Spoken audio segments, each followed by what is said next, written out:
Bienvenue dans cet épisode de Psy-Clarity. Aujourd'hui, nous allons aborder un sujet délicat mais essentiel pour notre bien-être émotionnel et nos relations. Il est question de la victimisation. Ce terme peut sembler un peu complexe, mais il s'agit en fait d'une tendance que nous pouvons tous développer à un moment de notre vie. Dans cet épisode, nous parlerons de ce que signifie être dans un état de victimisation, pourquoi certaines personnes adoptent ce rôle et surtout comment en sortir. Nous verrons aussi comment la victimisation peut parfois servir d'outil de manipulation dans les relations, créant des dynamiques déséquilibrées et épuisantes. Ce que vous allez entendre aujourd'hui pourrait transformer non seulement la façon dont vous percevez les autres, mais aussi votre propre perception de vous-même. Prenez un moment pour vous détendre et explorons ensemble comment sortir de ce piège émotionnel. Mais alors, qu'est-ce que la victimisation ? C'est ce sentiment de se voir sans cesse comme une victime, que ce soit face aux événements de la vie, aux autres ou même au destin. Bien entendu, il y a des moments où nous sommes réellement victimes de situations injustes ou de comportements abusifs et cela mérite notre attention. Cependant, la victimisation devient un problème quand cette position de victime devient une manière habituelle de réagir aux difficultés. Quand on se sent continuellement impuissant, on perd souvent confiance en soi et on peut finir par attendre des autres qui nous sortent de cette situation.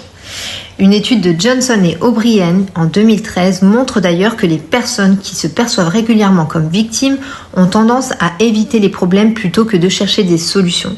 Résultat, elles finissent souvent coincées dans un cycle où leur sentiment d'impuissance s'alimente lui-même.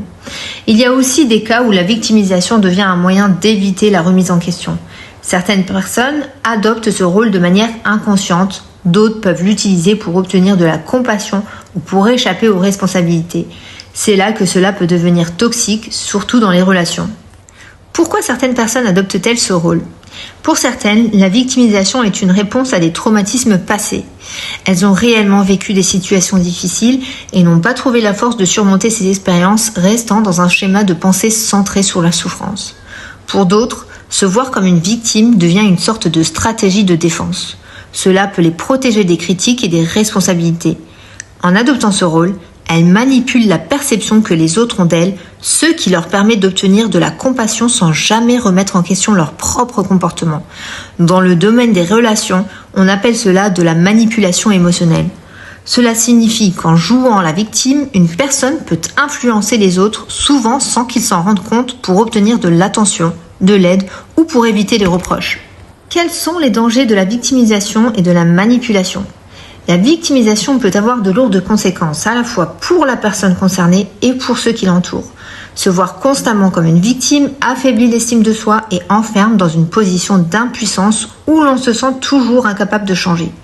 Cela peut également créer un sentiment d'injustice permanent, un terrain fertile pour la frustration. Quand la victimisation est utilisée pour manipuler, elle devient un outil de contrôle sur les autres.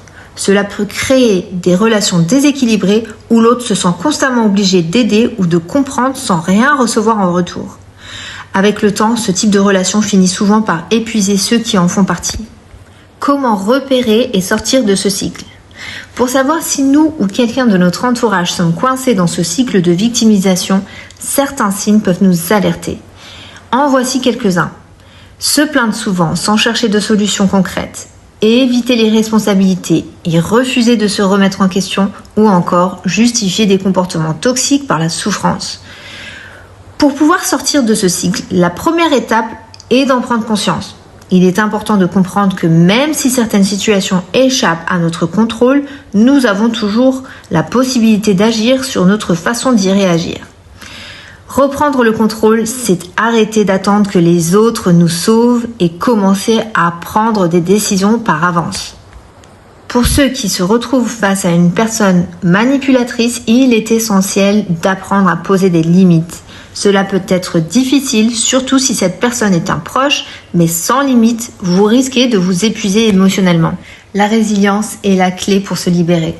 Pour sortir de la victimisation, la résilience joue un rôle essentiel.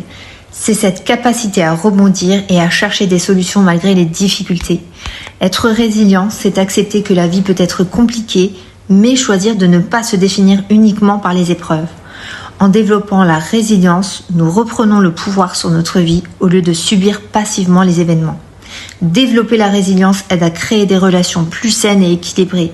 Au lieu de chercher à attirer l'attention par la victimisation, La résilience permet de trouver du soutien de manière authentique en s'appuyant sur la réciprocité et le respect mutuel.